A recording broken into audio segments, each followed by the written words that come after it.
નમસ્કાર મિત્રો, આપનું સ્વાગત છે સર્જક સાથે સાંજ એક કાર્યક્રમમાં. ગુજરાતી ભાષાના, ખાસ કરીને વર્તમાન સમયના, મારી પેઢીના અને મારા પછીની પેઢીના જે ઉત્તમ કવિઓ છે એના વિશે વાત કરવાનો ઉપક્રમ છે. આપણે વડીલ કવિઓ વિશે, પૂર્વસૂરીઓ વિશે વારંવાર વાત કરતા હોઈએ છીએ, પરંતુ આપણા સમયના કવિઓને ઘણીવાર પોખવાનું, એમના સમયમાં, એમના જીવનકાળમાં પોખવાનું ઘણીવાર ચૂકી જતા હોઈએ છીએ. તો એ વિચારથી એક વિચાર મનમાં આવ્યો કે આપણા સમકાલીન કવિઓ વિશે વાત થવી જોઈએ, એમના જીવન વિશે, એમના કવન વિશે વાત થવી જોઈએ, અને એ આશયથી આ એક સિરીઝની શરૂઆત કરી છે. તો આ સિરીઝમાં જે કવિને પ્રથમ મેં પસંદ કર્યા છે એ કવિ સ્નેહી પરમાર, મારા ખૂબ પ્રિય કવિ છે. બગસરામાં રહીને શિક્ષક તરીકે કાર્યરત છે, અને એમનો પહેલો પરિચય મને એમની આ ગઝલથી થયો હતો કે વાત અસલ કાગળમાં આવે, કે વાત અસલ કાગળમાં આવે, શબ્દો ત્યાં તો વચમાં આવે, કે વાત અસલ કાગળમાં આવે, શબ્દો ત્યાં તો વચમાં આવે. એનાથી મોટો શું વૈભવ, કે એનાથી મોટો શું વૈભવ, તડકો સીધો ઘરમાં આવે, કે એનાથી મોટો શું વૈભવ, તડકો સીધો ઘરમાં આવે. ને સાર બધા ગ્રંથોનો એક જ, કે સાર બધા ગ્રંથોનો એક જ, પાથરીએ તે પગમાં આવે. કેટલો મોટો, કેટલો મજાનો શેર છે. કવિ કહે છે કે સાર બધા ગ્રંથોનો એક જ, પાથરીએ તે પગમાં આવે. આપણે પથારો કરવો નહીં એમ કહેતા હોઈએ છીએ ઘણીવાર, પણ આ કવિ કેટલી સરસ રીતે વાત મૂકે છે કે સાર બધા ગ્રંથોનો એક જ, પાથરીએ તે પગમાં આવે. ને પકડ્યો છે પડછાયો સાધો, કવિ કહે છે કે પકડ્યો છે પડછાયો સાધો, અજવાળું શું બથમાં આવે, કે અજવાળું શું બથમાં આવે. તો સ્નેહી પરમાર વિશે આપણી ભાષાના સમર્થ કવિ, બહુ જાણીતા ગીતકાર કવિ ચંદ્રકાંત શેઠ એમના વિશે લખે છે કે આ કવિ દોડ કે દંભ વગર, દોડ કે દંભના ભાર વગર પોતાને જે સ્ફુરે છે એ બને એટલા શુદ્ધ સ્વરૂપમાં પોતાની જબાનમાં પ્રગટ કરવામાં રસ દાખવે છે. પોતાની સર્જકતાને પ્રદૂષિત કરે એવા તત્વોથી એ દૂર રહે છે. બનાવટને ને એમને બાર ગાવનું છેટું છે. તો આવા સાચુકલા કવિ 2004ની સાલમાં પીડા પર્યંત કાવ્ય સંગ્રહ સાથે અને 2015માં યદા તદા ગઝલ નામના બીજા સંગ્રહ સાથે આપણી સામે આવ્યા. એમની એક ગઝલ તો 10મા ધોરણના ગુજરાતી વિષયના પાઠ્યપુસ્તકમાં આવી. તો આવું સન્માન જેમને મળ્યું છે એવા આપણા સમકાલીન કવિ સ્નેહીભાઈ, આપનું સ્વાગત છે. થાય છે કે આપની એ જે યશસ્વી કવિતા છે એ સાંભળીને પછી જ આપની સભામાં બેસીએ. તો સભા પાત્રતા વિશેની આપની જે ગઝલ છે એનાથી શરૂઆત કરો, શ્રોતા મિત્રોનું ભાવકનું સ્વાગત કરીને પછી. જી, મને આનંદ છે કે આદરણીય રહીશભાઈ દ્વારા આ એક સુંદર ઉપક્રમ શરૂ થઈ રહ્યો છે, અને એનાથી મોટો મને આનંદ એ છે કે એના માટે એમણે મને લાયક ગણ્યો છે. તો ગુજરાતી ગઝલની સભા પાત્રતા ના મંચમાં આપણને સ્થાન મળે એનાથી અદકેરું બીજું શું હોઈ શકે.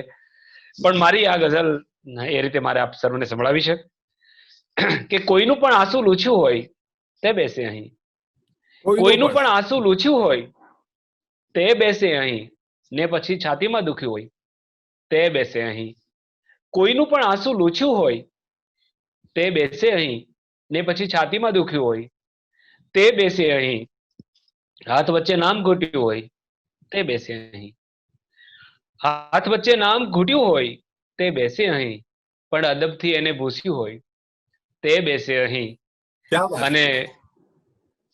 અને સૂર્ય તપતો હોય એનો મધ્યમાં ને તે છતાં, સૂર્ય તપતો હોય એનો મધ્યમાં ને તે છતાં કોઈના ચરણોમાં ઝૂક્યું હોય તે બેસે અહીં. અને હાથ પોતાનો બીજો જાણવા પામે નહીં, હાથ પોતાનો બીજો જાણવા પામે નહીં, કીડિયારું એમ પૂર્યું હોય તે બેસે અહીં. ક્યા વાત, એટલો લાયક ખરો. ના, પેલો શેર ફરીથી વાંચો, ફરીથી વાંચો શેર. કે હાથ પોતાનો બીજો જાણવા પામે નહીં, કીડિયારું એમ પૂર્યું હોય તે બેસે અહીં. અને એટલો લાયક ખરો કે હું અહીં બેસી શકું, એટલો લાયક ખરો કે હું અહીં બેસી શકું, એટલું પોતાને પૂછ્યું હોય તે બેસે અહીં. અને એટલું પોતાને પૂછ્યું હોય ની બીજી પડે, આ સભામાંથી જે ઉઠ્યું હોય તે બેસે અહીં. કોઈનું પણ આંસુ લૂછ્યું હોય તે બેસે અહીં, ને પછી છાતીમાં દુખ્યું હોય તે બેસે અહીં. એ ભાઈ, આ પાત્રતાની જે વાત છે, સભા પાત્રતા, તો તમારા મનમાં કઈ સભા અને કઈ પાત્રતાની વાત તમારા મનમાં હતી આ લખતી વેળા? હાજી રહીશભાઈ, મને એમ થાય કે આપણે નોકરીની જાહેરાત જોઈએ તો એમાં ક્વોલિફિકેશનનું એક લિસ્ટ આપ્યું હોય, તો મને એમ થયું કે એક કવિની એક સભા હોય, એક સર્જકની સભા હોય, એક કલાકારની સભા હોય, એક સકારાત્મક માણસની સભા હોય, અને એ સભા એ સભામાં જો કોઈને, ઇવન મારી સભા હોય અને ક્વોલિફિકેશન મારે નક્કી કરવાની હોય, તો કેવા કેવા એના માપદંડો માનદંડો હોય. ઇવન રહીશભાઈ, મને એમ થાય કે એક મનુષ્ય તરીકેની એક સભા પાત્રતા કેટલી હોય, આપણે કોની સાથે બેસવું જોઈએ, અથવા તો આપણી સાથે કેવા લોકો બેસવા જોઈએ, એટલી એક સમજ હોવી જોઈએ. એના માટેની આ કવિતાની એનો સૂર આવો છે. કે જે પહેલો શેર છે કે કોઈનું એ આંસુ લૂછ્યું હોય, તો આ શેરને જરા ઉગાડી આપશો, અને છાતીમાં દુખ્યું હોય આ વાતને જરા ઉગાડી આપશો. આમ તો બહુ સરળ રચના છે, અને 10મા ધોરણના બાળકો માટે એ જ્યારે પસંદ કરવામાં આવી છે, સ્વાભાવિક છે કે 14, 15, 16 વર્ષના બાળકને પણ એ સમજાય, પણ કવિના મનમાં ઘણીવાર એના સરસ મજાના અર્થો અભિપ્રેત હોય છે. તો આપ પહેલો શેર જરા ઉગાડી આપો એનો. રહીશભાઈ, બહુ સરસ સવાલ આપે કર્યો છે. આ 14 વર્ષના બાળક માટે પણ એની બેન્ચમાં એની સાથે કોણ બેસે, અથવા તો કોની બેન્ચે એને બેસાય, એના માટે પણ એટલી જ આ શેર લાગુ પડે એવો છે. જી જી, મને હું એવું માનું છું રહીશભાઈ, આપ તો ગઝલમાં આપની સાથે આવી વાત ન કરવાની હોય, પણ હું એમ માનું કે શેરનું પણ એક નાભી હોય, તો મને એમ લાગે, અને હું તો એમ કહું દરેક મિશ્રાની એક નાભી હોય, તો મારો જે મતલા છે એની જે ઉપરની લીટી છે, એની નાભી આ કોઈનું પણ છે. કોઈનું પણ આંસુ લૂછ્યું હોય, પછી એવું નહીં કે તમે અહીં જ દાન આપો. તમે શરૂઆત તમારાથી કરો. હું વિદ્યાર્થીને એમ જ કહેતો હોય કે તમને એવું નથી કે તમારે કોઈ મોટા મોટા દાન કરવા જોઈએ. તમારી પાસે વધારાનું સ્વેટર છે તો તમારી શેરીમાં જ પહેલા શરૂઆત કરો, તમારા ગામમાં કરો, તમારી શેરીમાં કરો, તમારા કુટુંબમાં પણ કોઈ નબળું હોય તો એનું પણ આંસુ લૂછો તો એ પાત્રતા છે. એટલે કોઈનું પણ આંસુ, કોઈનું પણ, એનીબડી, એવું નથી કહેતો કે તમારે આ જ પાત્રતા. એટલે આપે સારું થયું કહ્યું કે આની સૂક્ષ્મતા એ છે કે કોઈનું પણ આંસુ લૂછ્યું હોય તે બેસે અહીં. અને આ છાતીમાં દુખવું, જી જી જી, હવે બહુ સરસ સવાલ કર્યો. આપણે ત્યાં છાતીમાં દુખવું એ રહીશભાઈ, કવિતાને આપણે જાણીએ છીએ કે એના વાચ્યાર્થ હોય, એના વ્યંગ્યાર્થ હોય, એના લક્ષ્યાર્થ હોય. ઘણી વખત કવિતા તો એનો જે ડિક્શનરીના અર્થને પણ ઓળંગીને, અને અર્થને ઓળંગ્યા પછી તો એની સૌંદર્ય સૃષ્ટિ આપણને મળતી હોય છે. હવે છાતીમાં દુખવું એ જુઓ રહીશભાઈ, કે કોઈનું આંસુ લૂછી લીધું હોય, આપણે ધારી લઈએ, અને પછી વળી છાતીમાં કેમ દુખે? એટલે દુખે કે કોઈકને આપણે હોટલે જમવા બેઠા હોય ને કોઈ આવીને એમ કે મારે જમવું છે, અને હોટલ વાળો એમ કે પૈસા નથી તો જમાડીશ નહીં, અને તમે એમ કહો કે આના પૈસા હું ચૂકવી દઈશ, તમે આંસુ લૂછી લીધું. પણ ઘરે આવ્યા પછી પણ તમને એમ થાય કે આને બપોરે તો મેં આને જમાડ્યું, બપોરનું આનું આંસુ મેં લૂછ્યું, આને સાંજે આનું શું થશે? સાંજે જમતી વખતે તમને એનો વિચાર આવવો જોઈએ, અને એ વિચાર તમને બેચેન કરે, એ વિચાર તમને છાતીમાં તમને છાતીમાં પેઇન થાય એક સંવેદનશીલ માણસ તરીકે, ત્યારે તમારી આ સભા પાત્રતા સિદ્ધ થાય છે. બહુ સારી વાત કરી. આ શેરની અંદર જયારે હું લખતો હતો ત્યારે મારા મનમાં હતું. જી જી, એટલે એક આંસુ લૂછ્યું છે, અને પણ બીજું આંસુ લૂછવાનું બાકી છે. લૂછવાની તક ક્યારે મળશે, કોને મળશે, એની પીડા જયારે તમારી અંદર શેષ રહી જાય ત્યારે એ જે દુખાવો છે એની વાત તમે કરી છે. બહુ મજાની વાત છે. તો આ સભા પાત્રતા વિશે પણ આજની આપણી જે મહેફિલ છે, જયારે હું તમારી સાથે વાત કરી રહ્યો છું મારા પ્રિય કવિ સાથે, તો આ સભામાં પણ કોણ બેસી શકે એની પણ કદાચ તમે વાત કરી દીધી, અને તમારી સાથે બેસવાનું સદભાગ્ય મને અને આ સૌ ભાવકોને મળ્યું છે, એનો પણ આનંદ છે. આજે અમે તમારા કવનમાં અને એની સાથે સાથે તમારા જીવનમાં ડોક્યુ કરવાની કોશિશ કરીશું, કેમ કે કવિને સમજવા માટે, કવિતાને સમજવા માટે, કવિની કવિતામાં પ્રવેશ કરવા માટે કવિના પરિવેશને જાણવો પણ મને લાગે છે કે બહુ જરૂરી છે. તમારો શેર એક યાદ કરું કે નહીતર પ્રકાશની કશી કિંમત રહે નહીં, નહીતર પ્રકાશની કશી કિંમત રહે નહીં, દીવાની નીચે થોડો અંધાર જોઈએ. તો આપણે આ બધા જ અંધારું છે તો અંધારાના કારણે અજવાળાનો મહિમા છે. આવા સુંદર મજાના શેર તમારી કલમથી જન્મ્યા છે. તમે કાઠિયાવાડની ધીંગી ધરતીના કવિ છો. હવે તો ખૂબ વિખ્યાત છો ગુજરાતભરમાં, ને જ્યાં જ્યાં ગુજરાતીઓ વસે છે આપ ત્યાં વિખ્યાત છો. પણ વિખ્યાત તો બગસરાના દાગીના પણ છે. પણ બગસરાની અસલી મહેક, સૌરાષ્ટ્રની ધરતીની, એના શબ્દોની અસલી મહેક લઈને જયારે તમે દાન આપવાની વાત કરો છો ત્યારે હાથ જમણા ડાબા હાથને ખબર ન પડે, તો એ વાતની અંદર જયારે કીડિયારું જેવો શબ્દ આવે છે ત્યારે ખબર પડે છે કે એ એક કાઠિયાવાડની જે અસલી મહેક છે એ આ શબ્દ કીડિયારું પૂર્વાની અંદર રહેલી છે. તો હવે આ 24 કેરેટના કવિ છે. તો તમારા વિશે આપણે જાણવાની શરૂઆત કરીએ. મને ખ્યાલ છે ત્યાં સુધી અમરેલી જિલ્લો આપનું વતન છે. અત્યારે પણ આપ અમરેલી જિલ્લામાં જ સ્થાયી થયા છો.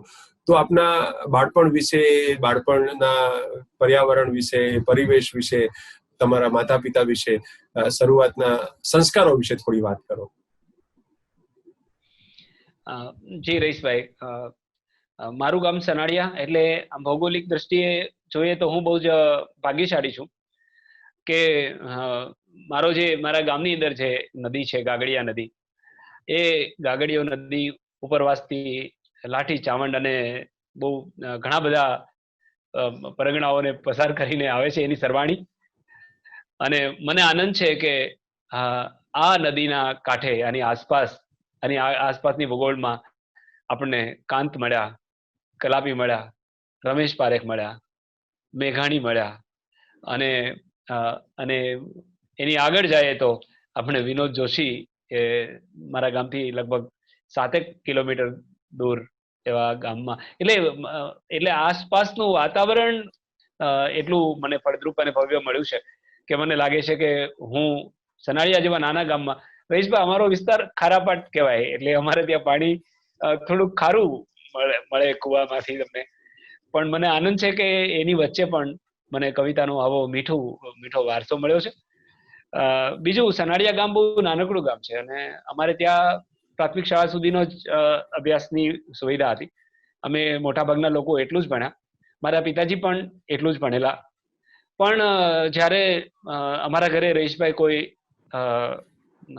મહેમાન આવે એટલે પિતાજી કે ભાઈ તમે આવો થોડુંક વાંચો. આપણે સામાન્ય રીતે પણ છોકરાના દરેક માતા પિતાને એમ હોય કે મારો છોકરો હોશિયાર છે, એ મહેમાનોને પણ ખબર પડે. એટલે અત્યારે આપણે તે અંગ્રેજીની રાઈમ બોલવાનું કહેતા હોઈએ છીએ, એમ મારા પિતાજી એમ કે ભાઈ કબીર વિજકમાંથી કંઈક વાંચો. કબીર તો મને અત્યારે પણ નથી સમજાતા, તો ત્યારે તો નહીં સમજાયા હોય, પણ એ રીતે મારી જીભને પવિત્ર થવાનો મોકો મળ્યો. કબીરની કવિતાઓ, કબીરના ભજનો વાંચવાનો. પિતાજી રામાયણ પ્રેમી, કૃષ્ણના ઉપાસક, એટલે ઘરમાં રામાયણ પણ હોય, એટલે રામાયણનું કોઈ ચેપ્ટર મારે વાંચવાનું હોય ત્યારે તો ચેપ્ટર હતું. હવે ખબર પડી કે એ તો આખા એક કાંડ છે અને એને તો મનુષ્ય જાતિનો ઉદ્ધાર કર્યો છે.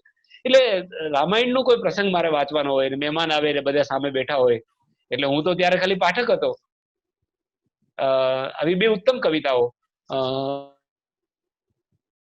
એ મારી કવિતાનું મેં વાંચેલી છે એમ કહી શકું છું.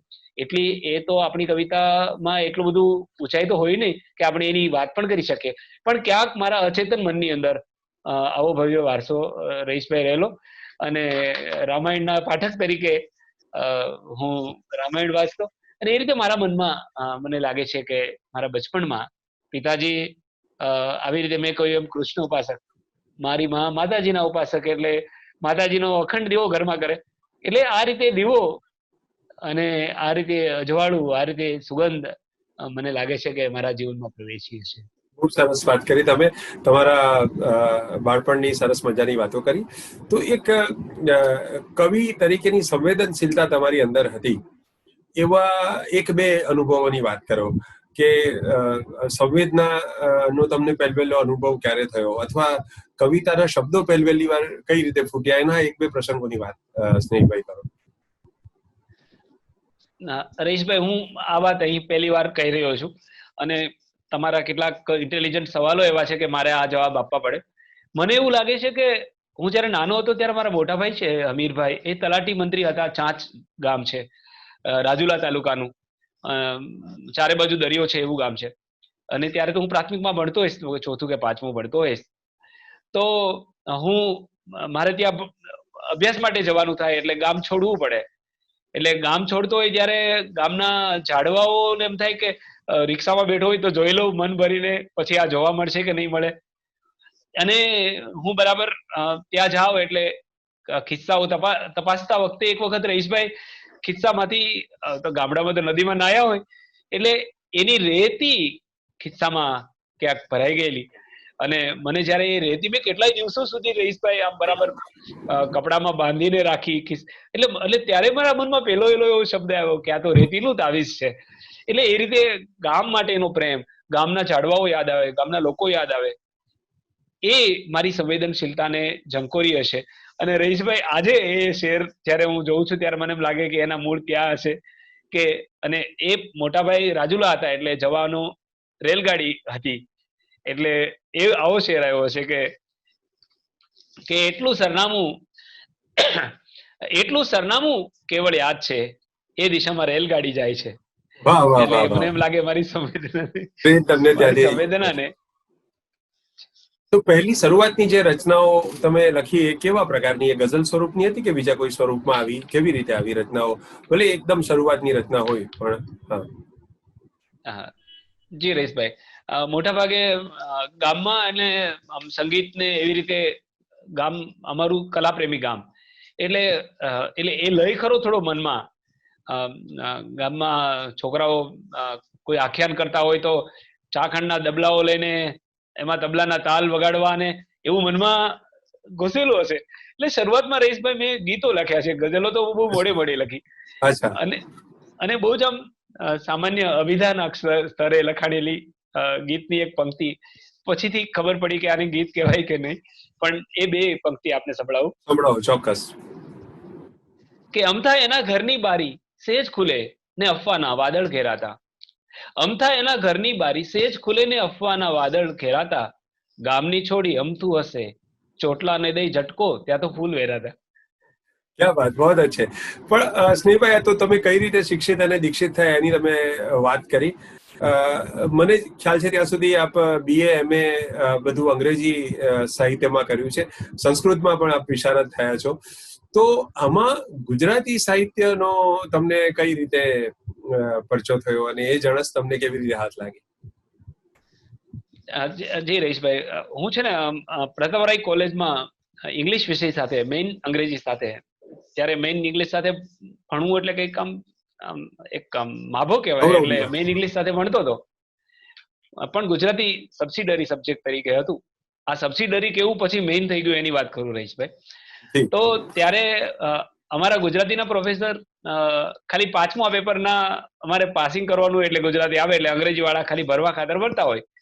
પણ ડોક્ટર રવજી રોકડ, ત્યારે અમારા રોકડ સાહેબ, એ ગુજરાતી લે એવું મીઠું ગુજરાતી બોલે, આપણને એમ લાગે કે પંખા બંધ કરી દે, પંખાનો અવાજ આપણને નડે, એવું મધુર ગુજરાતી, અને એવું મીઠી રીતે ભણાવે કે અમારા અંગ્રેજીના મેઇન ના વિષયો પણ લેક્ચર બંક કરીને રોકડ સાહેબને સાંભળ્યા કરીએ.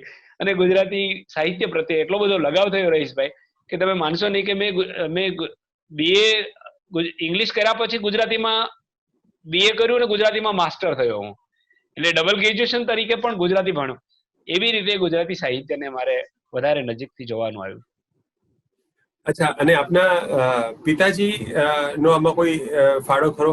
આપના એટલે આપે કહ્યું તેમ વાલ્મીકી નું રામાયણ અને કબીર બીજક ને એ બધું તો આપને વારસો આપ્યો જ આપ્યો, પણ ગામડામાં એ જમાનામાં કદાચ અભ્યાસનું એટલું વાતાવરણ નહીં હોય, તો તમને અભ્યાસ કરાવવા પાછળ એમનો કોઈ સંઘર્ષ કેવું કઈ ખરું, અથવા એમનું કઈ ઈચ્છા, એમની દબાણ? જી રહીશભાઈ, મારા પિતાજી એટલે હરિભાઈ પરમત, અને ઘર પહેલાથી ગરીબ, અને ખૂબ ગરીબીને એને નજીકથી જોઈ. પણ અમને નવાઈ લાગી કે આટલી ગરીબીની અંદર ગામમાં બીજા કોઈ ભણ્યા નહોતા, ત્યારે પિતાજીએ કેવો સંઘર્ષ કરેલો, અને એવું પિતાજી એના છેલ્લામાં છેલ્લું ઘરેણું હશે એ વેચીને પણ અમને ભણાવ્યા. અને પોતે પાછા ભજનાનંદી, ભજન રહીશભાઈ એને એટલું ગમે કે એને કાંઈ પણ પીડા થાય તો એમ કે દાસ સવાના ભજનો શરૂ કરો એટલે ભજન એનું પેઇન કિલર, એટલે ઘરમાં સતત ભજન સાંભળવાનું હોય. પછી પિતાજીની સાથે ભજનનો સત્સંગ પણ કરીએ કે આ પંક્તિ શું કહેવા માંગે છે આનું, એટલે એક કવિતાનો સત્સંગ ભજન રૂપે આવેલો. અને કાયમ એવું યાદ રહેતું રહીશભાઈ કે પિતાજીએ ઘરેણા વેચીને અમને ભણાવ્યા, ભાઈઓને બધાને ભણાવ્યા, મને ભણાવ્યો, અને કવિતા સાહિત્ય સાથે જોડ્યા, શિક્ષણ સાથે. બંને ધારા આપને ફળી, આપને અધ્યાત્મની ધારા પણ ઘરેથી મળી, અને એ જ પિતાજીએ માત્ર એના પર આશ્રય ન રાખતા ખેતી વગેરે પર આપણે જે મેઇન સ્ટ્રીમ એજ્યુકેશન છે, જે થોડું પાશ્ચાત્ય પણ કહી શકાય, અંગ્રેજી ભાષામાં પણ ભણાવ્યા, ને એના માટે તમે કહો છો એમ પોતાની બધી બચત પણ ખર્ચી નાખી. એટલે પેલું મારી ટેવ સંચાલક રહ્યા ને, એટલે મેં જોયું કે તમારા જીવનમાં રોકડ અને ઘરેણા એ બંને કામ લાગ્યા. ડોક્ટર રવજીભાઈ રોકડે તમને ગુજરાતી સાહિત્યનો રંગ લગાડ્યો, અને પપ્પાના છેલ્લા વેચાઈ ગયેલા ઘરેણાથી તમે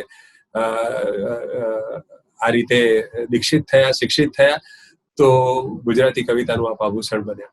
તમારા જ બે શેર મારે તમને સંભળાવવા છે, ને પછી તમને આહવાન કરવું છે કે તમારી શરૂઆતના ગાળાની, બિલકુલ શરૂઆતના ગાળાની બે ગઝલ તમે સંભળાવો. તો બે શેર આપને સંભળાવું છું કે ઉઠી લોબાનની ખુશ્બુ શરૂ થયા જાપ મારામાં, કે ઉઠી લોબાનની ખુશ્બુ શરૂ થયા જાપ મારામાં, મૂકીને સાથિયા પગ પર પધાર્યા આપ મારામાં. ક્યાં વાત! કે ઉઠી લોબાનની ખુશ્બુ શરૂ થયા જાપ મારામાં, મૂકીને સાથિયા પગ પર પધાર્યા આપ મારામાં, ને તમે ચાલ્યા જવાની વાતના બહુ ઢોલ પીટો માં.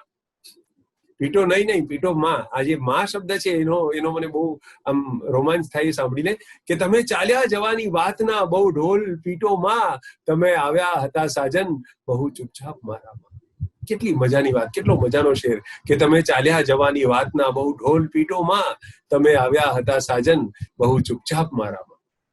તો તમારી બે રચનાઓ શરૂઆતના કારણે સંભળાવો, પછી આપણે વાતચીતનો દોર આગળ ચલાવીશું.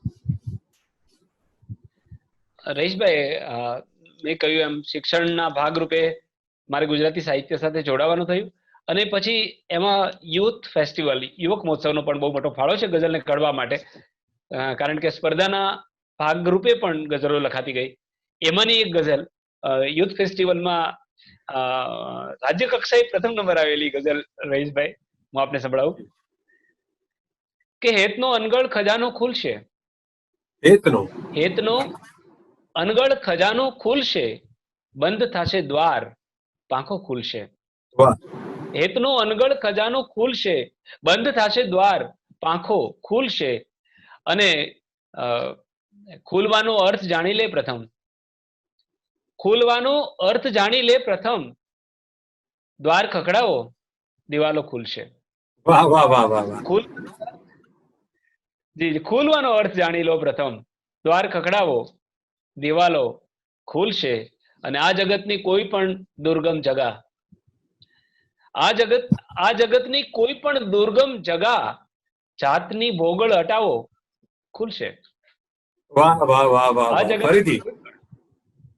આ જગતની કોઈ પણ દુર્ગમ જગા, જાતની ભોગળ હટાવો ખુલશે. અને ત્યારે તારા દ્વાર થશે દ્વારકા,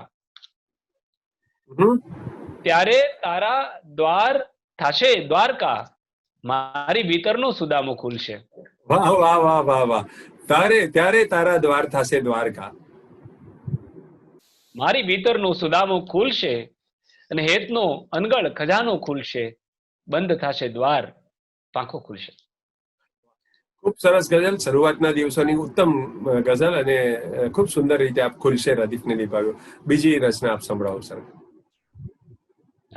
જી રહીશભાઈ, આ ગઝલ મારા માટે બહુ જ કે ને લકી છે. એ બહુ જ લકી ગઝલ છે, કારણ કે આ ગઝલને હું જેમને બહુ જ સન્માનું છું એવા રમેશ પારેખે મારા પીડા પર્યંતના વિમોચનમાં પોતાના અવાજમાં અમારી ગઝલને આપણે કોઈ કમ્પોઝ કરે તો કહીએ ને કે એનો ધ્વનિ મળ્યો છે. હું એમ માનું કે મારી ગઝલને રમેશભાઈનો ધ્વનિ મળ્યો છે. પોતાના અવાજમાં એમણે આ ગઝલ બોલી છે, એમને પસંદ પડી છે. એ ગઝલ હું આપ સર્વને સંભળાવું. હું ઉમેરવા ચાહીશ કે રમેશભાઈ છે ને એક અલગારી વ્યક્તિત્વ, ઉફરું વ્યક્તિત્વ હતું અને બહુ સહેલાઈથી કોઈ કવિ પર રીઝે એવું મેં જોયું નથી. મારો પણ એમના છેલ્લા 12 વર્ષ એમની સાથે ખૂબ નજીકનો સંબંધ હતો. એટલે હું જાણું કે રમેશભાઈ જયારે કોઈ કવિમાં કઈ ભાડી જાય તો એ ગમે એટલા નવોદિત કવિ હોય એ ચોક્કસ વખાણ કરે અને બીજા કોઈ પણ આશયથી એ કદી કોઈના ખોટા વખાણ ન કરે. એટલે રમેશભાઈ જેવા કવિ ખાલી વખાણ કરે, 2 શબ્દો બોલે અલગ વાત છે, અને એમ ઈચ્છે કે મારા અવાજમાં હું આ કવિતાને રજૂ કરું, તો એ તો કદાચ મને લાગે છે કે કોઈ પણ એવોર્ડ કરતા બહુ મોટું સન્માન છે જે તમને પ્રાપ્ત થયું છે. રમેશ પારેખ એવોર્ડ કહી શકાય આને.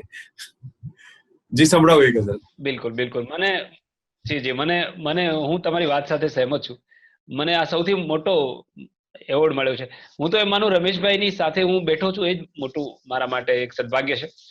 તો એ ગઝલ સંભળાવું કે સાવ છેલ્લા પ્રહરનો કહુંબો ચડે, સાવ છેલ્લા પ્રહરનો કહુંબો ચડે, જુઈ જેવા અધરનો કહુંબો ચડે. ક્યા વાત! કહુંબો. સાવ છેલ્લા પ્રહરનો કહુંબો ચડે, જુઈ જેવા અધરનો કહુંબો ચડે.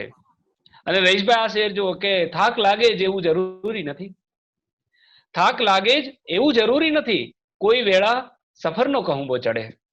સફરનો કહુંબો, ક્યા વાત! કોઈ વેળા સફરનો કહુંબો ચડે. ફરીથી શેર સંભળાવો. આહા. થાક લાગે જ એવું જરૂરી નથી, કોઈ વેળા સફરનો કહુંબો ચડે. અને આંખમાં આંખ ધરબીને પૂછે મને, યાર પીધા વગરનો કહુંબો ચડે. આંખમાં આંખ ધરબીને પૂછે મને, યાર પીધા વગરનો કહુંબો ચડે. અને રઈશભાઈ આ શેર જુઓ કે છેક ઊંચે ચડી જાય રસ્તાની ધૂળ, છેક ઊંચે ચડી જાય રસ્તાની ધૂળ, કોઈ નીચી નજરનો કહુંબો ચડે. કોઈ નીચી નજરનો કહુંબો ચડે. કેટલી સરસ વાત. રોમેન્ટિક પણ શેર છે, અને રસ્તાની ધૂળ એની નમ્રતા, અને એ ઊંચે ચડીને કેટલી ઊંચે ચડે. તો આ આખી સરસ મજાની વાત. પણ આખી ગઝલમાં સ્નેહીભાઈ મને જે સૌથી વધારે ગમ્યું એ છે કે કસુંબો શબ્દ તો બહુ ફેમસ છે, બહુ જાણીતો પ્રચલિત શબ્દ છે. મેઘાણીએ કસુંબીનો રંગ કરીને વિશ્વભરમાં એને પ્રચલિત કર્યો છે. તો આ કસુંબોના બદલે કહુંબો તમે જે શબ્દ વાપર્યો છે, હું જોઉં છું કે ઘણીવાર તમે તળપદી શબ્દો છે ખૂબ સંબંધાપૂર્વક અને ખૂબ સમજીને યુઝ કરતા હો છો, વાપરતા હો છો કવિતામાં. તો આ કહુંબો વાપરવાનું શું કારણ હતું? એની પાછળની આવા શબ્દોનો ઉપયોગ કરવા પાછળની તમારી શું ગણતરી હોય છે? જી રઈશભાઈ, મને એવું લાગે છે કે સાહિત્યકારમાં, કલાકારમાં એક પોતાનું એક ક્રિએટિવ એડવેન્ચર હોવું જોઈએ. એક સાહિત્યકાર તરીકે, કલાકાર તરીકે પોતાનું સાહસ હોવું જોઈએ કે એમણે બીજી કોઈ પણ વસ્તુના ભોગે પણ પોતાના શબ્દને જ વફાદાર રહેવું જોઈએ. મારી આસપાસ બોલાતો શબ્દ, મારા ગામડામાં બોલાતો શબ્દ, મારા પડોશમાં બોલાતો શબ્દ, ડિક્શનરીનો શબ્દ, શબ્દકોશનો શબ્દ ન હોય તો પણ મારા સાહિત્યમાં એને મારે સ્થાન આપવું જોઈએ. મારે એ સાહિત્ય શિષ્ટ સાહિત્ય અથવા તો માન્ય સાહિત્યની સંજ્ઞામાં એનો સ્વીકાર થાય કે ન થાય એની પણ પરવા કર્યા વિના મારે મારા બોલીના શબ્દ, મારા આસપાસના શબ્દને મારા સાહિત્યનો શબ્દ, મારા સર્જનનો શબ્દ બનાવવો જોઈએ. અને એને ભાષાના શબ્દ બનાવવા માટે મારે એક જહેમત કરવી જોઈએ. એના માટે મારે જરાય ડરવું ન જોઈએ કે આ શબ્દને શબ્દકોશ સ્વીકારે કે નહીં. ત્યારે તમે શબ્દનું એક જુદું સ્વરૂપ પણ વાપરતા હો છો ત્યારે ચોક્કસપણે એ શબ્દની અર્થ છાયા બદલાઈ જતી હોય છે, અને કવિને એ જ અભિપ્રેત હોય છે. એટલા માટે કવિ ચોકસાઈપૂર્વક એ શબ્દ વાપરતો હોય છે. તો બહુ સરસ આ વાત તમે બીજા કવિઓ માટે પણ શેર કરી. અને એક જે પોતાની માટીની જે ભાષા છે અને માટીના જે શબ્દો છે, જે શબ્દો સાથે પોતાની અનુભૂતિઓ જોડાયેલી છે, એ શબ્દોને કવિતામાં પ્રયોજવા માટે જે હિંમત જોઈએ એ હિંમત કવિમાં હોવી અનિવાર્ય છે. સુરતના પ્રતિષ્ઠિત કવિ કિશન સોસાએ તમારા માટે લખ્યું છે કે ચોપાસના કોઈ સર્જકનો છાયો તમને અડ્યો નથી, અને તમે રહ્યા છો એ તમારી મોટી સફળતા છે. તો તમારી શરૂઆતની આ બંને કવિતામાં પણ એ વસ્તુ ખબર પડી. પછી તો તમે જેમ વાત કરી એમ પીડા પર્યંત તમારો 2004માં પહેલો સંગ્રહ પ્રગટ થયો. તો આ સંગ્રહ પ્રગટ થવા પહેલાનો જે સમય છે એ કેવો રહ્યો? કેટલા વર્ષની તમારી કાવ્ય સાધના હતી? કેટલી રચનાઓ લખ્યા પછી કે કેટલી કાટછાટ કર્યા પછી તમારો સંગ્રહ પ્રગટ થયો, અને સંગ્રહને પ્રતિભાવ કેવો સાંપડ્યો? એના વિશેની થોડી વાત, એ સમયગાળાની વાત થોડી કરો. જી, રહીશભાઈ, શરૂઆતમાં જ્યારે ઘણા બધા વર્ષો સુધી કવિતાઓ લખ્યા પછી મને એમ થયું કે મેં આપને કહ્યું એમ યુથ ફેસ્ટિવલ વખતે કવિતા લખતો, એ કવિતા છેક મેં નોકરી મને મળ્યા પછી 2004માં, એટલે ખૂબ વર્ષો સુધી, દશકાઓ સુધી કવિતાઓ લખીને હજી વાર છે એમ કરતા કરતા કાવ્ય સંગ્રહ થવો જોઈએ એમ ક્યારે લાગ્યું એની પણ વાત મારે કરવી જોઈએ. ડોક્ટર દલપત પઢિયાર, જે ગુજરાતી ભાષાના બહુ જ મોટા કવિ અને અધ્યાત્મની દૃષ્ટિએ પણ બહુ જ સન્માનનીય નામ છે, મારે પાટના નિમિત્તે એ સંબંધે એમની સાથે બહુ મળવાનું થાય, એટલે મને એમ થયું કે મારો સંગ્રહ થવો જોઈએ. એટલે મેં સાહેબને કહ્યું કે મારે આ સંગ્રહ કરવો છે, પણ નક્કી એ છે કે તમે આવો ત્યારે જ વિમોચન કરવું છે, એ ફાઇનલ છે, તારીખ તમારે આપવાની છે. પછી તો ઇવન પઢિયાર સાહેબે પણ મારા વિમોચનમાં એમ કહ્યું કે આ સ્નેહી ઉઘરાણી પણ ન કરે, અને હું ભૂલી ગયો તો પણ એમણે ત્યાં સુધી રાહ જોઈ જ્યારે મેં સામેથી નું કહ્યું કે સ્નેહી સંગ્રહનું શું છે. તો હું એમ માનું છું કે કવિતાને એનું તપ હોય છે, શબ્દને પણ એનું તપ હોય છે. એ બરાબર તપ પાકે ત્યાર પછી જ એના અવસર ઘડાતા હોય છે. એમ વર્ષો પછી ઘણા બધી એમ થાય કે બહુ અસંખ્ય ગઝલો લખ્યા પછી એમ થયું કે આજે હજુ આ કવિતા કાવ્ય સંગ્રહ માટે લાયક નથી. એમ 3, 4, 5 વર્ષ સુધી સંગ્રહ તૈયાર થયો હોય, પ્રિન્ટ તૈયાર કરી હોય, કોઈકને આપી આવ્યા હોય, પછી પાછું લઈ આવ્યા હોય, એમ કરતા કરતા છેક 2004ની અંદર પીડા પર્યંત આપણે કર્યું. અને એ વખતે રાજેન્દ્ર દાદા, નયનભાઈ હતા, ઇવન રમેશ પારેખ હતા અને પઢિયાર સાહેબ હતા. આ બધા બહુ સરસ. વડીલોની જી. જી, તો સ્નેહીભાઈ, આ 30 વર્ષની ઉંમરે, બરાબર 30ના ઉંમરે તમે આ 2004માં પ્રથમ સંગ્રહ પ્રગટ કર્યો. એક નાનકડી વાત, એક સવાલ મને પૂછવાનું મન થાય કે શરૂઆતમાં તમારી જે પરંપરા હતી ઘરમાં, એ ભજનની અને અધ્યાત્મની પરંપરા હતી. શરૂઆતમાં કદાચ ગઝલનો તમને અભ્યાસ પણ એટલો બધો નહીં હોય, તો ધીરે ધીરે તમે કઈ રીતે ગઝલની સમજ ક્યાંથી કેળવી, કયા પુસ્તકો અથવા કયા સંપર્કોથી કેળવી, અને કઈ રીતે તમે ગઝલની શેરિયત અથવા ગઝલના બીજા અંગો વિશે જાણતા થયા, એના વિશેની પણ થોડી વાત આ તબક્કે મને લાગે કરી શકો તમે. જી હરીશભાઈ, ગુજરાતી ભાષામાં, ગુજરાતી સાહિત્યમાં રસ હોવાથી અને ગુજરાતીમાં પ્રશ્નનો જવાબ લખવાનો હોય એ નિમિત્તે પણ સંસ્કૃતના વૃત્ત છંદો શરૂઆતમાં આવડ્યા. એટલે શરૂઆતમાં રહીશભાઈ એ છંદોમાં મંદાક્રાંતા અને એમાં ગઝલો લખી, અને એવી રીતે કવિતાઓ છપાડી પણ ખરી. પણ બગસરા હું આવ્યા પછી ગુજરાતી ભાષાના બહુ જાણીતા કવિ શિવજી રૂખડાનો સંપર્ક થયો અને અમારે મળવાનું થયું. એમણે જ મારી કવિતા ક્યાંય વાંચેલી અને એમ થયું કે સ્નેહી પરમાર આપણા ગામમાં આવ્યા છે, એટલે મેઘાણી સાહિત્ય વર્તુળ ચાલે, એમાં મારે જોડાવાનું થયું. અને શિવજીભાઈએ મને છીપનો ચહેરો ગઝલ એવું પુસ્તક આપ્યું, અને એમાં ગઝલના સ્વરૂપની નાની નાની વાતો, મને લાગે છે કે ગુજરાતી મકરંદ ગઝલને દવે અને અમૃત ઘાયલ નું જે સંપાદન છે, અને ઘણા બધા લેખો એમણે જી સરસ એમાં સમાવ્યા છે, તો એ આપના હાથમાં આવ્યું. જી, એ મારા હાથમાં આવ્યું, અને એમાં ગુજરાતી ગઝલના ઘટક તત્વો સમજાવવા માટે અલગ અલગ કવિઓની કવિતાની પંક્તિઓ આપી, ગઝલમાં શું હોવું જોઈએ એની બહુ જ બારીકી વસ્તુ. એટલે મને, મારી પાસે જે ગઝલ હતી, ઇવન મને કુતુબ આઝાદે મારી પહેલી ગઝલ મેં એમને બચાવી ત્યારે એમણે કહ્યું તમે બહુ શાસ્ત્રીય લખો છો, પણ મારે ગઝલના સ્વરૂપને બરાબર સમજવું હતું, એને કોન્સેપ્ટ એનો બરાબર સમજવો હતો મારે. અને એમાં આ છીપનો ચહેરો ગઝલ મેં વાંચ્યું. એમાં ગુજરાતી ગઝલના જેમને આપણે બહુ અહોભાવથી વાંચતા હોય એવા મોટા મોટા ગઝલકારો તો હતા જ, પણ જે વિદ્યમાન હતા એવા ગઝલકારોની કાવ્ય પંક્તિઓ હું બહુ અહોભાવથી જોતો. એ પછી રઈસ મનિયાર હોય કે શોભિતભાઈ હોય, ઉદયનભાઈ હોય, હેમેનભાઈ હોય, નીતિન વડગામા, સંજુ વાળા, એટલે એ રશીદ મીર, મને એમ થતું કે આ કેવા શેરો લખે છે, એક બે લીટીમાં એ કેવી વાત કરે છે, કે એમની કવિતા એક એક્ઝામ્પલ તરીકે ગુજરાતી ગઝલના ઘટકને સમજવા માટે મુકાય છે.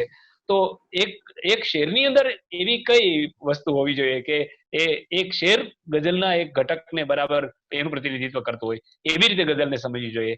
મને લાગે છે ગઝલના એ સ્વરૂપને સમજવા માટે આ છીપનો ચહેરો મને બહુ જ કામ લાગ્યો છે. બે લીટીનું એક કાવ્ય સ્વરૂપ હોઈ શકે અને એ કાવ્ય સ્વરૂપમાં જે નમૂના રૂપ અથવા કોટેબલ જેને કહીએ કે કોટ કરી શકાય અથવા મોડેલ રૂપે મૂકી શકાય એવી રચનાઓના તમે પરિચયમાં આવ્યા અને એનો તમને રોમાંચ થયો અને તમે લખવાની શરૂઆત કરી. ભગવતી કુમાર શર્માએ એક જગ્યાએ તમારા માટે એમ લખ્યું છે કે એમની કવિતામાં ઉગ્ર ઉઘાડો આક્રોશ નથી, પણ ભીતરથી સારી નાખે એવો કણસાટ છે અને એમની કવિતા અમુખર છે, એટલે કે બોલકી નથી અને સાચી કવિતાને એ જ શોભે. તો આવું સર્ટિફિકેટ, આવું પ્રમાણપત્ર એમના તરફથી તમને મળ્યું અને આવી કવિતા સાધનાની શરૂઆત પછી પીડા પર્યંત તમારો સંગ્રહ પ્રગટ થયો એ પછી એક દશકા પછી અને એક્ઝેક્ટ કહું તો 11 વર્ષ પછી તમારો બીજો સંગ્રહ યદા તદા ગઝલ આવ્યો અને અચાનક બધાનું ધ્યાન, શરૂઆતમાં કદાચ બહુ ઓછા લોકોનું ધ્યાન તમારા તરફ પડ્યું હશે, પણ એ પછી આ બીજા સંગ્રહ પછી તમારા માટે સ્વીકારના, પ્રતિષ્ઠાના, સન્માનના બધા જ દરવાજા ખુલી ગયા. તમારો એક શેર મેં સાંભળેલો કે ના જ્ઞાનપીઠની છે ના ઓસ્કારની છે, કે ના જ્ઞાનપીઠની છે ના ઓસ્કારની છે, મારી કલા અધૂરપના ઓડકારની છે, કે મારી કલા અધૂરપના ઓડકારની છે. તો આ અધૂરપ હોય, કંઈક બરાબર બધે ના પહોંચ્યા હોય તો પણ એક જાતનો સંતોષનો, લખાયાના સંતોષનો ઓડકાર હોય એવું તમારું વ્યક્તિત્વ પણ સમયસર પછી ગુજરાતે તમને પોખ્યા. તમને નાનાભાઈ જેબલિયા પુરસ્કાર પહેલા મળ્યો 2015માં જ, મને લાગે 2016માં તમને સાહિત્ય અકાદમીનું શ્રેષ્ઠ કાવ્ય સંગ્રહનું પારિતોષિક તમને મળ્યું. 2017માં આઈએનટી, ઇન્ડિયન નેશનલ થિયેટર્સ, જે દર વર્ષે યુવા કવિઓને પુરસ્કાર આપે છે, શહીદા પુરસ્કાર, એ શહીદા પુરસ્કાર તમને મળ્યો. ત્યારે તો એ પ્રસંગનો તો સાક્ષી હું પણ બન્યો. એ કાર્યક્રમનું સંચાલન મેં કરેલું એટલે મને બરાબર એની દરેક પ્રત્યેક પળ યાદ છે.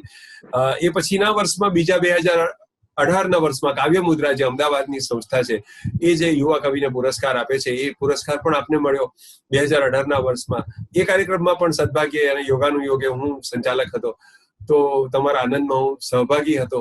એ પછી વળી એક એવો સરસ મજાનો બીજો કઈ પ્રસંગ બન્યો કે ઓલ ઇન્ડિયા રેડિયો પર કંઈક એવો ઉપક્રમ હતો કે જેમાં ઓલ ઇન્ડિયા પોએટ્રી સિમ્પોઝિયમ એવો કંઈક પ્રસંગ હતો ને તમારા ભારતભરના બધા જ કવિઓ, પસંદ કરેલા કવિઓનું કવિ સંમેલન હતું ને એમાં તમે ગુજરાતી કવિતા રજૂ કરેલી, એ ભારતભરના બધા જ કવિ સંમેલનો પરથી રજૂ થયેલી. તો તમારા માટે લગભગ લાઈફ બિગિન્સ એટ 40 જેવું થયું અને છેલ્લા 5 વર્ષમાં તો આપ ગુજરાતના લગભગ તમામ ભાવકો સુધી આપ પહોંચી ગયા છો. તો આ સમયની થોડી વાત કરો, આ ઘટનાઓ વિશે થોડી વાત કરો અને આપની બીજી 2-3 કવિતા અમે સાંભળીએ. જી સાહેબ, હું જ્યારે ઓલ ઇન્ડિયા પોએટ સિમ્પોઝિયમમાં ગયો અને મારે વાત કરવાની હતી સભા પાત્રતા વિશે. કનૈયાલાલ ભટ્ટે એમનું હિન્દીમાં અનુવાદ કરેલો અને એમણે પ્રસ્તુતિ કરેલી.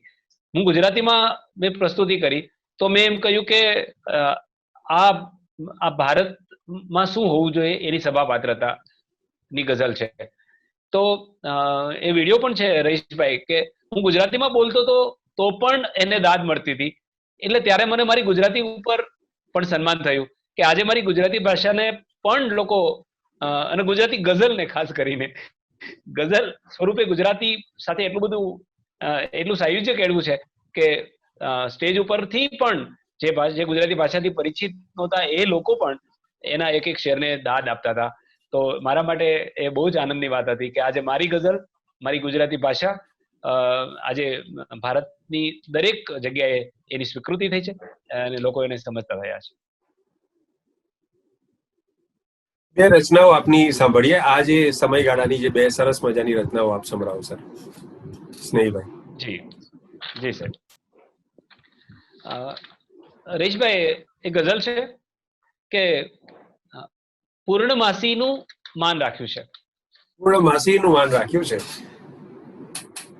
પૂર્ણમાસીનું માન રાખ્યું છે, મેં ઉદાસીનું માન રાખ્યું છે. વાહ વાહ વાહ વાહ. પૂર્ણમાસીનું માન રાખ્યું છે, મેં ઉદાસી જ પૂર્ણમાસી છે ને રહીશભાઈ. ક્યા વાત, ક્યા વાત. પૂર્ણમાસીનું માન રાખ્યું છે, મેં ઉદાસીનું માન રાખ્યું છે. આજ દિનભર ખુશીથી રહ્યો છું, આજ દિનભર ખુશીથી રહ્યો છું. આજ રાશિનું માન રાખ્યું છે. વાહ વાહ વાહ વાહ વાહ વાહ વાહ વાહ. ક્યા વાત, ક્યા વાત. આજ દિનભર ખુશીથી રહ્યો છું, આજ રાશિનું માન રાખ્યું છે. અને એને કયો એ રાખે મંદિરનું, એને કયો એ રાખે મંદિરનું, મેં અગાસીનું માન રાખ્યું છે. વાહ વાહ વાહ વાહ વાહ વાહ. અને સેજ રહીશભાઈ સેજો કે સેજ દેખાવ એમ સંતાયો, દેખાવ એમ સેજ દેખાવ એમ સંતાયો, મેં તલાશીનું માન રાખ્યું છે. સેજ દેખાવ એમ સંતાયો, મેં તલાશીનું માન રાખ્યું છે. અને રહીશભાઈ મેં જ પંજાથી પગ કર્યા ઊંચા, મેં જ પંજાથી પગ કર્યા ઊંચા, એક ફાંસીનું માન રાખ્યું છે. વાહ વાહ વાહ. મેં જ પંજાથી પગ કર્યા ઊંચા, એમ ફાંસીનું માન રાખ્યું છે. વાહ વાહ વાહ. બહુ સરસ ગઝલ, બહુ મજાની ગઝલ. નાની બહેરમાં ખૂબ સુંદર હતા. બીજી રચના એક હાથ સંભળાવો. જી રહીશભાઈ.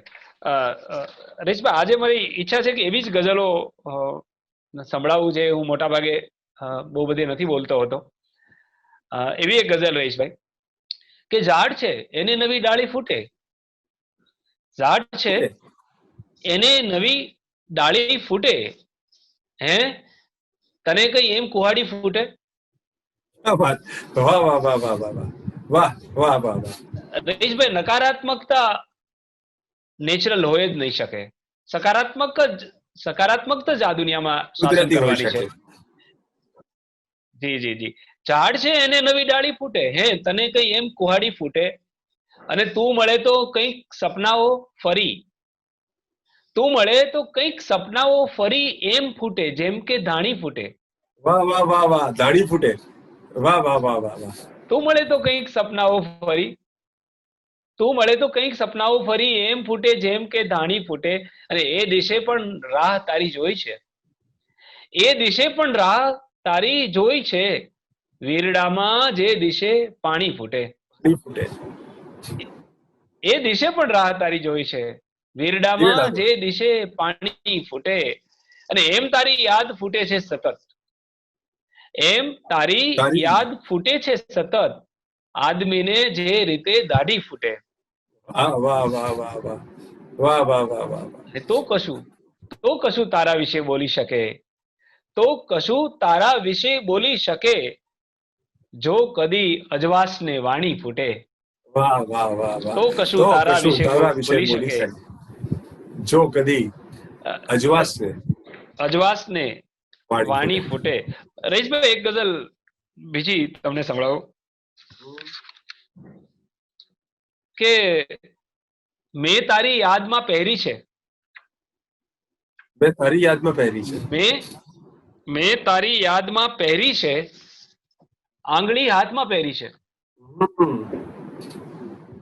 મેં તારી યાદમાં પહેરી છે, આંગળી હાથમાં પહેરી છે, અને ડાઘ લાગે ન તારી યાદોને, ડાઘ લાગે ન તારી યાદોને, જઈને આકાશમાં પહેરી છે.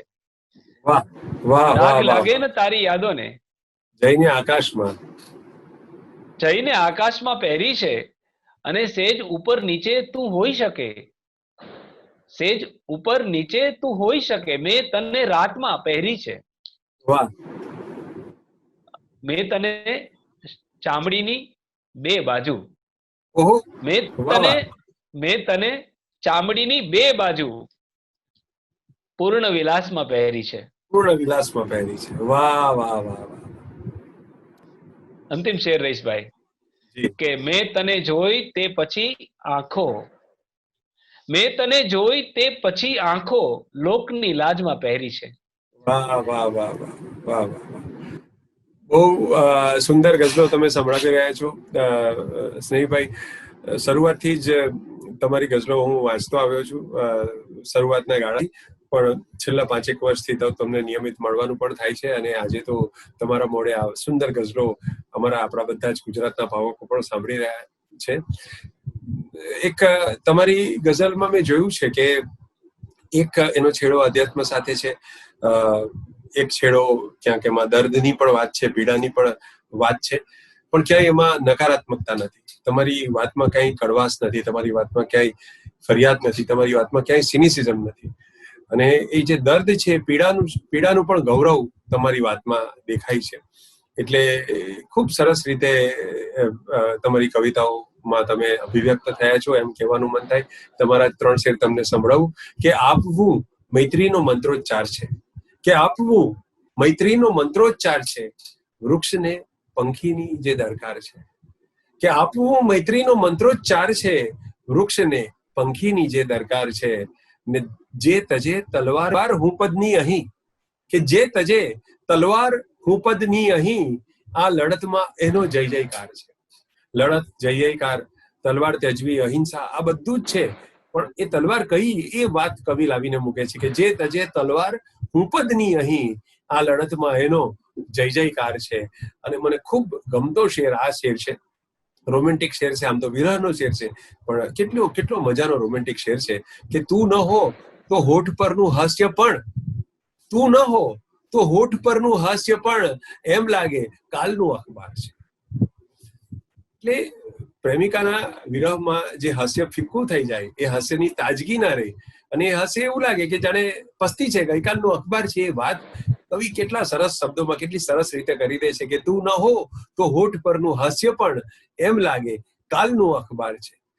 તો તમારી જે કવિતા છે, તમે ભલે કહ્યું કે તમારી આસપાસ 5, 7, 10 કિલોમીટરમાં અનેક કવિઓએ જન્મ લીધો છે અને અનેક કવિઓએ કાવ્ય સાધના કરી છે, પણ એક પ્રકારની મૌલિકતા તમારી કવિતામાં છે, એક પ્રકારની અપૂર્વતા પણ તમારા કલ્પનોમાં, તમારા શેરોમાં છે. અને તમે પણ એક જગ્યાએ લખ્યું છે કે મારે કોઈના જેવા થવું નથી, કેમ કે હજી મારે મારા જેવા થવું બાકી છે. તો આ તમારી જે કવિતા વિશેની જે સમજ છે, એને સલામ કરું છું એક સમકાલીન તરીકે. કવિતાના કારણે ખૂબ નામના તમને મળી છે, એ તો મને લાગે છે કે તમને ઠેર ઠેર અનુભવો થયા હશે છેલ્લા 5-7 વર્ષમાં. એની પણ થોડી વાત કરો કે કવિતાએ તમને શું આપ્યું, કેવા મિત્રો આપ્યા, કેવા લોકોએ તમને પ્રતિસાદ, પ્રતિભાવ આપ્યા, એની પણ થોડી વાત કરો, પછી હું મારો બીજો સવાલ પૂછું. રહીશભાઈ, મને એમ લાગે છે કે મારી જે કંઈ પણ ધન્યતા છે, મેં જે કંઈ મેળવ્યું છે, એ પહેલા શબ્દથી, શબ્દ જેને પિતાજી કહેતા, એ શબ્દ દ્વારા મળ્યું. અને આજે પણ હું જે કંઈ પણ છું એ શબ્દ દ્વારા છું. મને આપ પણ ઉપસ્થિત હતા, જ્યારે મારા વિશે પરિચય આપતા હતા, હું જેમને બહુ સન્માન કરું છું એવા રાજેશ વ્યાસ મિસ્કિન સાહેબ, તો એમણે કહ્યું કે સ્નેહી પરમારની કવિતાની વાત કરતા પહેલા મારે સનાળિયા ગામના હરિભગતની ભજન સાધનાની વાત કરવી છે. તો મને એમ લાગે કે અમદાવાદ જેવી મહાનગરીમાં આવા કવિતાના મંચ પરથી આદરણીય, જેમને આપણે બહુ સન્માન કરીએ છીએ, એવા મિસ્કિન સાહેબ મારા પિતાજીનું નામ લે, મારા ગામનું નામ લે. આજે આપ વાત કરી રહ્યા છો ત્યારે મારા ગામની નદીનું કે મારા ગામનું નામ લઈ રહ્યા છો. મને જે કંઈ પણ મળ્યું છે એ માત્ર કવિતા દ્વારા મળ્યું છે. રહીશભાઈ, મને એ પણ કહેવું છે કે પૂરા ગુજરાતમાં ખૂબ જ પ્રેમ કરનારા મિત્રો મળ્યા છે. સમકાલીનો એ મને બહુ પ્રેમ કર્યો છે. મુંબઈમાં પણ જી જી જી જી જી જી મુંબઈમાં પણ રહીશભાઈ, હું તો પહેલી વાર આવ્યો હતો મુંબઈ, મેં પહેલી વાર જોયેલું. આપ પણ હતા, અને આપે જોયું છે કે હું જવાનો હતો એના એક દિવસ પહેલા જસ્ટ ફેસબુક પર મૂક્યું હશે આ કાર્યક્રમનું કાર્ડ. તો સૂર્યકાંત નરસિંહ મિત્ર છે, કવિ મિત્ર છે, એમણે તો એમ જ કહ્યું કે મારા ઘરે જ રોકાવાનું છે. મેં એમને પહેલી વાર ક્યારે હું મળેલો ન હતો. રહીશભાઈ, કવિતાએ એવા અજાણ્યા લોકોને આપણા અંગત સ્નેહી બનાવ્યા. પછી મુંબઈમાં મારે જેટલું રોકાવાનું થયું, તો કેટલા બધા મિત્રોને ત્યાં નાની નાની બેઠકો થઈ, અને શહેરીથી માંડીને, બિનીબેનથી માંડીને બધા સાહિત્ય સાથે જોડાયેલા કવિ સર્જકો સાથે રેલવેમાં પણ મારી સાથે જ ટ્રાવેલ કર્યું. એક અજાણ્યા માણસને જે પહેલી વાર કોઈ ગામમાં જાય છે, અજાણ્યા લોકો આટલો પ્રેમ આપે છે, એમના ઘરના વ્યક્તિઓ તમે એના અંગત સ્વજન છો એમ રાખે છે. અને આવું મારે ગુજરાતના ઠેર ઠેર જગ્યાએ બન્યું છે. હું જ્યાં ગયો છું, મને વડીલોએ બહુ જ આદર આપ્યો છે, મને વડીલોએ બહુ પ્રેમ આપ્યો છે, અને સમકાલીનોએ તો ખૂબ ખૂબ મને સ્નેહ આપ્યો છે. એટલે મને લાગે છે કે બાળકો વિદ્યાર્થીઓ, જી જી જી કવિતા 10મા ધોરણની ટેક્સ્ટ બુકમાં છે. એટલે ઘણા લોકો તો એમ કે જન્મ તારીખ લખેલી હોય તો સાઈડમાં અવસાન નોંધ લખેલી હોય, એવા કવિઓને જ અમે ભણ્યા છીએ. ત્યારે તમે હયાત છો અને અમારી વચ્ચે છો. મારી શાળામાં જ પરીક્ષા લેવાની હોય, મારી શાળામાં જ પેપર લેવાયું હોય, અને પછી પરીક્ષા પૂરી થાય એટલે છોકરાઓ એ પ્રશ્નપત્ર લઈને આવે કે સર આ તમે જ જેમના વિશે આ પૂછાયું છે. ત્યારે મને બહુ જ આનંદ થાય છે. કે મારા વિદ્યાર્થીઓ પણ આ કવિતાઓ ભણે છે ને એ એમ કે કોઈને કહે છે કે આ અમારા સાહેબ છે જેની કવિતા તમે બધા ભણો છો. એટલે વિદ્યાર્થીઓ જયારે આવું કહે છે ત્યારે તો મને બહુ જ આનંદ થાય છે ખરેખર. એટલે આપણે શરૂઆત કરી તમારા કાવ્ય જીવનની સાર્થકતાની શરૂઆત જ આપણે રમેશભાઈની વાતથી કરી. પછીના પડાવમાં તમારા સંઘર્ષના થોડા સમય પછી તરત આવ્યા આ બધા એવોર્ડ અને સન્માનો, અને પછી આ તમને જે કૃતજ્ઞતાની કે સાર્થકતાની લાગણી થઈ, આનંદની લાગણી થઈ, એની વાત થઈ. પણ આ બધાથી અલગ મારે થોડો સવાલ એમ પૂછવો છે કે તમારી કવિતાએ તમને કેવો ટેકો આપ્યો? તમારા આ સંસાર છે, જે સંસાર આપણે જીવીએ છીએ, એની કઠિનતાઓ છે, એના પોતાના પ્રશ્નો છે, એની સમસ્યાઓ છે. કવિજીવ સંવેદનશીલ હોય, એને પોતાના બીજા બધા પ્રશ્નો હોય. તો આ બધી મુશ્કેલીઓ વચ્ચે તમારી કવિતાએ તમને કઈ રીતે આધાર આપ્યો છે, અથવા તમારી કવિતા તમારા જીવનમાં તમને કોઈ આંતરિક ઉપલબ્ધિ, સંતોષ કે સમાધાન આપ્યું છે કે કેમ, એના વિશે મને જાણવાની જિજ્ઞાસા છે. જી જી જી, બહુ સરસ સવાલ તમે રહીશભાઈ કર્યો. એક્ઝેક્ટલી જેમ મેં કહ્યું કે ભજન મારા પિતાજી માટે પેઇન કિલર હતું, એવી જ રીતે કવિતાએ મને બહુ જ ટેકો આપ્યો છે. કારણ કે કવિતા, માણસ કોઈની સાથે ઝઘડી ના શકે ત્યારે પોતાની સાથે ઝઘડે ને પોતાની સાથે સંવાદ કરે. મને લાગે છે કવિતા એ પોતાની સાથેના સંઘર્ષનો જ સંવાદ છે. અને કવિતાએ ઘણી વખત આમ ખભે હાથ મૂક્યો છે અને ટેકો આપ્યો છે. ઘણો એવો કાળ મારા જીવનમાં આવ્યો કે જો શબ્દ મારી સાથે નો હોત, જો કવિતા મારી સાથે નો હોત, કવિતામાં મારે પ્રગટીને મારી જાતને ખાલી ન કરી દેવાની હોત, તો એ ડોમાએ મને તોડી નાખ્યો હોત. અને આવું દરેકની સાથે બનતું હોય છે. એમાં મારી પાસેનો મને મળેલો શબ્દ તો ભજનનો શબ્દ હતો. એ મારા પૂર્વજોએ સિદ્ધ કરેલો શબ્દ હતો, આપણા બધાના પૂર્વજોએ સિદ્ધ કરેલો શબ્દ હતો, એ મને મળેલો હતો. એટલે ઘણી વખત ઘણી પીડાઓ આવી તો એને મને શીખવાડ્યું કે એક વિટનેસ તરીકે પોતાની જાતથી પણ દૂર જઈને જોયા કરવાનું. એટલે જ્યારે પણ નકારાત્મકતા આવી જીવનમાં, જ્યારે પણ દર્દ આવ્યું, જ્યારે કોઈ મુસીબત આવી, જ્યારે સમસ્યાઓ આવી, સંઘર્ષ આવ્યો, ત્યારે મારી પડખે કવિતા છે ને, એમ આપણે કોઈકનો ટેકો હોય એમ ઓથ તારી ઊભું રહેવા જોઈએ, એવો એક શેર કર્યો રહીશભાઈ મેં, કે ઓથ તારી ઊભું રહેવા જોઈએ, ભીત ટેકે પણ ચલાતું હોય છે. ચાલવા માટે તો ભીતનો ટેકો હોય, પણ ઊભું રહેવું હોય તો કવિતાની ઓથ જોઈએ. તો કવિતાની ઓથ મળી છે અને જીવનના સંઘર્ષમાં પણ મને કવિતાએ જ ટેકો કર્યો છે સાહેબ. તો એ અમે હંમેશા નોંધ્યું છે કે તમારી કવિતા હકારાત્મક રહી છે. કવિતાની સાથે સાથે વ્યક્તિ તરીકે પણ તમે સહજ, વિનમ્ર, સાલસ રહ્યા છો. તમને જ્યારે બહુ કદાચ ગુજરાત વ્યાપી કહી શકાય એવી સફળતા નહોતી મળી ત્યારે પણ એ જ સ્વભાવ હતો, અને આજે જ્યારે તમે એક પ્રસિદ્ધિ ના એક સ્તર પર છો ત્યારે પણ તમારો એ જ સ્વભાવ છે. તો મને એમ લાગે છે કે નવોદિતોએ પણ અને બીજા સમકાલીનોએ પણ ઘણું ઘણું શીખવાનું છે તમારી પાસે. તમારી કવિતાઓ એક મોડેલ બની શકે એમ છે, એક ઉદાહરણ રૂપ બની શકે એમ છે કે ગુજરાતી ગઝલ, જેમાં તમે ભલે પરંપરા સાથે કોઈ અનુસંધાન રાખો પણ તમારો આગવો અવાજ કઈ રીતે તમે ઉપજાવી શકો, કશુંક અપૂર્વ તમારું પોતાનું, તમારું મૌલિક હોવું જોઈએ તમારી કવિતામાં. શું કામ આપણે ગતાનુગતિક લખીએ, અને પોતાનું પરંપરાનો ટેકો હોય એ અનિવાર્ય છે. તો તમે એક સિદ્ધ કરી બતાવ્યું છે તમારા છેલ્લા 20 વર્ષના સર્જન કર્મમાં. એનો પણ બહુ મોટો આનંદ છે ને. એક વ્યક્તિ તરીકે પણ તમે સિદ્ધ કરી બતાવ્યું છે કે તમે સફળતા અને નિષ્ફળતા એ બંને વસ્તુને એક ક્ષમતાપૂર્વક વ્યક્તિ તરીકે ઝીલી છે. અને એક સરસ ચહેરો, એક કવિ કેવો હોઈ શકે, ગુજરાતી કવિ કેવો હોઈ શકે નમ્રતામાં, એનો એક સરસ દાખલો મને લાગે છે કે તમે એક ઉભો કર્યો છે. અને જે નવોદિત કવિ મિત્રો છે એ બધાને પણ હું એમ બતાવવા ચાહીશ કે ફરિયાદ કરીને, કડવાશ રાખીને કે પેંતરાબાજી કરીને સફળ થઈ શકાય એવી એક માન્યતા એક ઊભી થઈ છે. એની સામે આ કવિ જુઓ કે કોઈ પણ જાતની ખટપટ વગર પોતાનું કામ ચૂપચાપ એક નાનકડા ગામમાં બેસીને, બગસરામાં બેસીને કરતા હોય છે, અને છતાં એમની કવિતા ગુજરાતભરમાં અને જ્યાં જ્યાં ગુજરાતીઓ વસે છે ત્યાં ત્યાં પહોંચી છે. તો એક શ્રદ્ધા આપણને તમારા ઉદાહરણમાંથી પણ મળે છે. તો આ પ્રસંગે મને બીજી વાત પણ મજાની એ યાદ આવે કે મોટે ભાગે કવિઓને સ્નેહીભાઈ એવી ફરિયાદ હોય કે કાવ્ય સંગ્રહો વેચાતા નથી અને કાવ્ય સંગ્રહો લોકો સુધી પહોંચતા નથી.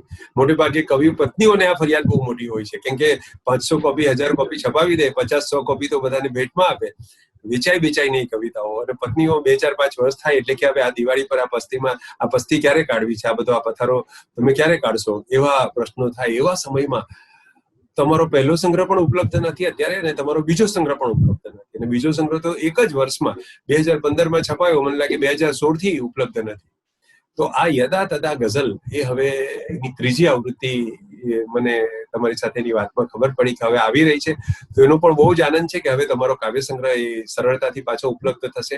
અને બીજું મેં એક હિસાબ, મારું ગણિત બહુ પાકું, આમ છંદનો માણસ, ગણિત બહુ પાકું મારું, એટલે મેં જોયું કે તમારું 2004 પછી 2015 કાવ્ય સંગ્રહ આવ્યો, 11 વર્ષ પછી, તો બીજા 11 ઉમેરો એટલે 2026 તમારો ત્રીજો કાવ્ય સંગ્રહ અપેક્ષિત હતો. પણ આજે મને ખબર પડી કે તમારો ત્રીજો કાવ્ય સંગ્રહ તો તૈયાર છે અને આવી રહ્યો છે. તો મને તમારી 3 પંક્તિઓ મારે આ બધા ભાવકો સાથે વહેંચવી છે અત્યારે, કે ખુશ થશે દુનિયાભરનું અંધારું, ખુશ થશે દુનિયાભરનું અંધારું. હવે આમાં ભરનું છે ને, એ કાફિયા છે, કે ખુશ થશે દુનિયાભરનું અંધારું, ખંખેરો અજવાળા પરનું અંધારું, ને પાછો ના કાઢીશ કોઈ માંગણ આવે તો, પાછો ના કાઢીશ કોઈ માંગણ આવે તો, લઈ જશે એ તારા ઘરનું અંધારું. એ તારી પાસેથી દાન નહીં લઈ જાય, પૈસા નહીં લઈ જાય, એ તારું અંધારું લઈ જશે. કે પાછો ના કાઢીશ કોઈ માંગણ આવે તો, લઈ જશે એ તારા ઘરનું અંધારું. ને જે શેર કહેવા માટે મેં 2 શેર સંભળાવ્યા, ત્રીજો શેર આ ગઝલનો, કે તે ફાનસનો કાચ કર્યો છે ઊંચો ત્યાં તો, કે તે ફાનસનો કાચ કર્યો છે ઊંચો ત્યાં તો, મેં ઉડતું ભાળ્યું રીતસરનું અંધારું, કે મેં ઉડતું ભાળ્યું રીતસરનું અંધારું. સ્નેહીભાઈ, તમને યાદ હશે આ ગઝલ તમે સુરત એકવાર આવેલા અને એક બેઠકમાં સંભળાવેલી, ત્યારે આ ઉડતું ભાળ્યું અંધારું એ શબ્દ સાંભળીને મારા રૂવાડા ઉભા થઈ ગયેલા, અને મને થયું કે આજે આ ફ્રેઝ છે, આ ફ્રેઝ બહુ યાદગાર થશે ગુજરાતી કવિતામાં. અને પછી અત્યારે ખબર પડી કે તમારા ત્રીજા કાવ્ય સંગ્રહનું નામ જ આ છે, કે ઉડતું ભાળ્યું અંધારું.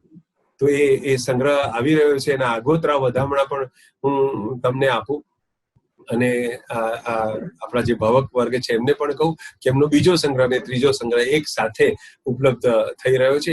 એની અમને ખૂબ ખુશી છે અને ખૂબ આનંદ છે કે એક સારા કવિ જે જોખાયેલા શબ્દોથી કવિતા લખે છે, એ પોખાઈ રહ્યા છે, એનો અમને આનંદ છે. આવનારા વર્ષોમાં તમે શું કરવા માંગો છો એ પણ મારે જાણવું છે હવે. અને મારે એમ પણ જાણવું છે કે તમે જ્યારે કવિતા લખો છો ત્યારે કવિતામાં શું વ્યક્ત કરવાની તમને ઝંખના હોય છે? કવિતા લખવા પાછળનો તમારો ધ્યેય શું હોય છે, અથવા કઈ રીતે તમે તમારા મનોભાવોને કે તમારા શબ્દોને મૂકવા માંગતા હો છો? જી રહીશભાઈ, આભાર કે મને બહુ જ આનંદ થઈ રહ્યો છે કે મારો આ જે કાવ્ય સંગ્રહ આવનાર છે એ આપના મોઢેથી એની જાહેરાત થાય કે આ એનું ટાઇટલ છે. સંજુભાઈ અને જે મિત્રો આ પ્રોસેસ સાથે જોડાયેલા છે એ બધા મિત્રો તો જાણે જ છે. આપણે પહેલી વાર આ ઉડતું ભાળ્યું અંધારું લાવીએ છીએ, પણ રહીશભાઈ મારે કહેવું છે કે આ પીડા પર્યંત વખતની કવિતાઓ આમાં છે. આ નાનો સમયગાળો નથી, કારણ કે મેં પેલો ગઝલ સંગ્રહ કર્યો પીડા પર્યંત, એટલે ગઝલ સિવાયના જે ગીતો, સોનેટ અને જે કવિતાઓ હતી એ રહી ગઈ. પછી બીજો સંગ્રહ યદા તદા ગઝલ કર્યો, એ પણ ગઝલ સ્વરૂપે કર્યો, એટલે એ ગાળાની પણ ગીતો અને ગઝલો ને અછાંદસો રહી ગયા. એટલે હવે સંગ્રહ આવે છે એ પીડા પર્યંત થી આજ સુધીના કાવ્ય સંગ્રહ તરીકે છે. એટલે એમાં ગીતો પણ છે, અછાંદસ પણ છે, અને બીજા પણ નવા કાવ્ય સ્વરૂપો પણ એમાં ગઝલો તો હશે જ. પણ મને આનંદ છે કે હશે, ખૂબ ગઝલો છે. અચ્છા, એમાંથી એક ગઝલ સંભળાવું તમને. જે ઇરશાદ, હા, આપ હવે આપની ઈચ્છા પ્રમાણેની કવિતાઓ સંભળાવે અને પછી આપણે કાર્યક્રમ પૂરો કરીએ. જી જી જી જી પણ ગઝલ સંભળાવતા પહેલા આપનો બહુ સુંદર સવાલ છે, એટલે એનો જવાબ મારે આપવો પડશે કે કવિતા લખતી વખતે મારા મનમાં શું હોય છે. મારી દ્રષ્ટિએ કવિ માટે એક કહેવાનું હોય છે. દરેક કવિને પોતાનું સે હોય છે, પોતાનું અભિધેય હોય છે, પોતાને જે કહેવું છે, પોતાનું કથન હોય છે. એના માટે અલગ અલગ સ્વરૂપો પસંદ કરતો હોય છે, અને સ્વરૂપ પસંદ કર્યા પછી અલગ શૈલી પસંદ કરતો હોય છે. મને કાયમ એવું લાગ્યું છે, મારું આ વ્યક્તિગત માનવું છે, કે કવિ પોતાના સર્જન દ્વારા આમે દુનિયામાં એટલી સમસ્યાઓ હોય, એટલી પીડાઓ હોય, કે એ પોતાની ઉપરથી પોતાની પીડાઓ, પોતાનું અંધારું, પોતાની નકારાત્મકતા ઉમેરી ન શકે. કવિ શું, કળામાં જોડાયેલો કોઈ પણ માણસ, ચિત્રકાર હોય કે સંગીતકાર હોય, એને કોઈક અંશે સમાજમાં રહેલી કાળપ, સમાજમાં રહેલી અધૂરપ, સમાજમાં રહેલી કુત્સિતતા એને ક્યાંક ઘટાડવા માટે પોતાના શબ્દનું અજવાળું કરવાનું હોય છે. અને નવા સંગ્રહની એક ટૂંકી બહેનની ગઝલ રહીશભાઈ, કે ગોત્રમાં ગાંડી હોઈ ના શકે, ગોત્રમાં ગાંડી હોઈ ના શકે, ગોત્રમાં ગાંડી હોઈ ના શકે, પાર્થ હોય પાર્થી હોઈ ના શકે,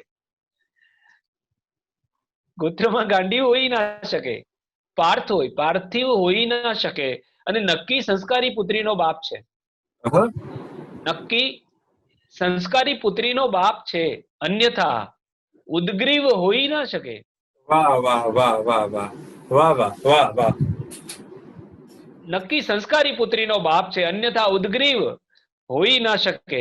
અને જેણે જિજ્ઞાસાના મૂલ ચૂકવ્યા ન હો, જેણે જિજ્ઞાસાના મૂલ ચૂકવ્યા ન હો, એવી કોઈ ઈવ હોઈ ન શકે.